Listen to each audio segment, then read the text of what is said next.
Welcome back here at Goldberg. Today I'll be talking about the strange manner in which liberal intellectuals run around pretending we can spontaneously unify for the common good, despite all the division and polarization that has been created not exclusively by them, because I don't want to let the GOP and the conservatives off the hook. They, in many cases, are worse.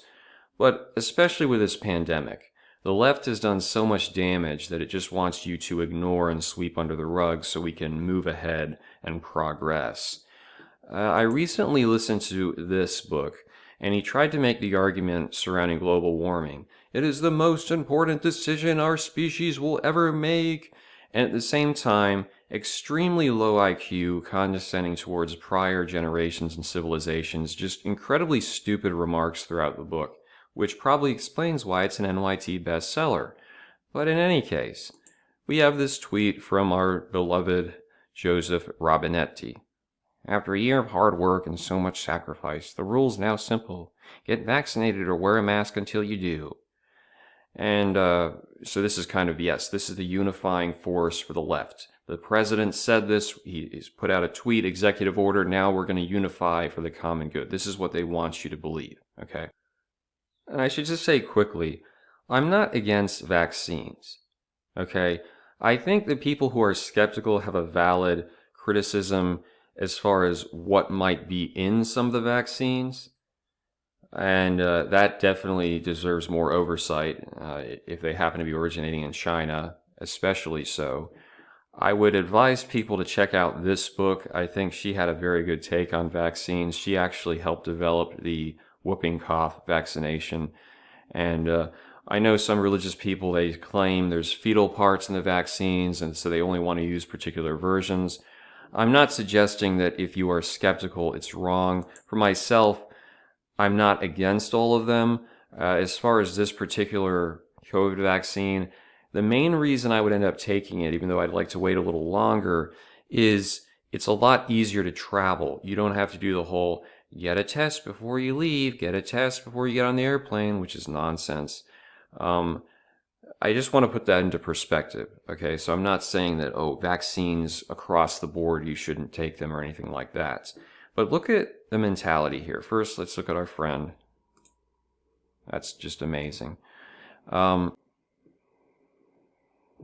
fully vaccinated, 2 weeks since you got the final dose. Lying about not being fully vaccinated does not stop the spread of the coronavirus. Here's a good one.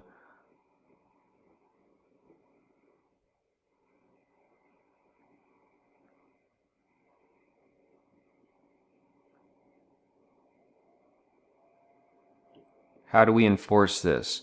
I don't want to be sitting at a restaurant inside with anti-vaxxers, and I think this is her picture right here. So it's usually, if you notice, the people who are the most neurotic about this, it is middle-aged white progressives, oftentimes women, but also men.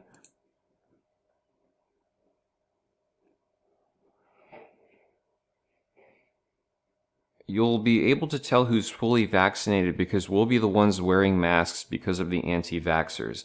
Now, this is really interesting. Just quickly, here's another one. This is how they're now putting, and I've seen it in dating profiles. Fully vaccinated, partially vaccinated. Look at this. In your Twitter profile, partially vaccinated, as though anyone actually wants to hang out with you. I'm just saying. So, it's interesting though, because I've noticed this beginning to happen as they're relaxing the mask mandates, where if you wear a mask, it's turned. It used to be if you were not wearing a mask, they would come and harass you and say, oh, you're an anti-masker. But now, because the implication is you not having a mask means you have the vaccine, if you are wearing a mask, it means you must be, oh, you've got COVID, you're toxic, we better isolate you. And I've actually seen this. It was the other day, I saw a couple people, they're just going about doing their job, and this Karen comes up and tells them, why are you wearing masks? You should be vaccinated. If you get vaccinated, you don't have to wear your mask. It's like, oh, thank you for giving me the privilege. I now don't have to wear my mask because you told me because I'm vaccinated. I mean, how stupid is this? And that's literally what you're going to start seeing, that leftists are going to go around harassing people with masks as opposed to last year because these people aren't vaccinated. I mean, it's just a wonderful world. But the reason that we bring it up is that we come to this position where a lot of liberals, I think, are confused.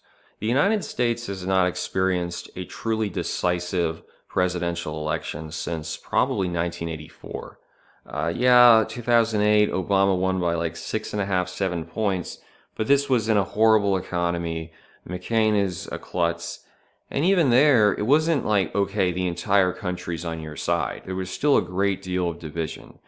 You can go back, it started really in 1988. There has not been a clear, okay, 10% spread or something like that since that period. And it's because, frankly, people are more and more divided. Now, you can attribute it to the increasing diversity of the country. You could say it's because of economic inequality, because of the media, left or right wing. It doesn't matter as far as I'm concerned because it is not changing our fundamental situation where these white leftists seem to think just spontaneously, oh yeah, the government says this, now we're all going to unite together. That isn't really happening. And just to give you an example, look at, I think it's here. Okay, this was one of those videos put out to get the black community on board. And maybe these were just the white supremacist Trump supporters invading the comment section, but look at that. Look at that ratio. And black people have less reason to trust the government than pretty much any other group if you think historically. So it's really kind of striking. This is also kind of enlightening. The left for a long time has idolized China. In fact, you might have recalled Thomas Friedman. I think I quoted him in the Mussolini book, but he was going, if we could just be China for a day and authorize these things, basically, if we had the Chinese system, we could do every leftist wish list item overnight. We wouldn't have to wait on democracy and all the corporate lobbying. Well, you think about it, is China able to respond more effectively simply because China is, an authoritarian system? Or is it maybe the fact that China is highly homogenous and has this culture of conformity to the group? Open question, I might say. The simple truth of the matter is, when you have a lot of people and you're part of the same, whatever ethnic background, it's a lot simpler to say, okay, we're all in this together. But when you've got this very clear line, which of course the leftists have propagated for years, all these subhuman, working class, no college degree, Trump supporters, Nazis, whatever, racists, and so you put people in these very starkly separated groups, and you say, these people who voted for a guy are evil, and this is us, we're like the diversity wonderland machine, and we're the good guys. And then you're suddenly turning around and saying, well, why aren't you getting vaccinated? There was a comment, I couldn't find it there, but it was under Biden's, and it was like, it's inconsiderate. And I'm thinking, it's inconsiderate for people that you've basically treated that they're subhuman for years, that they're not rising to the occasion to save you? I mean, I'm sorry, folks, I don't really get it. I honestly believe that there's so much gaslighting, not just going on as far as how they're putting out messages, but in their own head. They don't even realize how contradictory and stupid they sound from 1 minute to the next. And ultimately that matters. The way that you treat other people is going to come down to how they're going to react towards you. And if you're constantly, they talk about it with like management styles. If you're very rude, very nasty towards a person, then you suddenly expect them to help you out with a project, they might do it if their job depends upon it, but they might just be kind of sluggish. I don't really care. And that's what you're seeing. It's gotten to a point where you can't even get folks to unify around a common goal of defeating this disease. We're all in this together, because they're saying, no, you separated us so much that we don't have fealty towards you. I mean, maybe you get the vaccine if you've got like a really fragile relative who could be at risk. But as far as, oh, you've got to save this white suburban progressive woman who's afraid because her entire life is built upon consumerist garbage, and now she is suddenly come to, it's like a moment of euphoria. Oh my God, I might die. I mean, I'm just saying, I'm not trying to suggest that like I celebrate these people passing on or anything like that, but my point is, what motivation do you have if you have been subjected to the type of rhetoric from the plural left? What reason would you have to stand up and say, I want to save the plural left? That's the open question. And I don't honestly believe that the average liberal knows what they're talking about.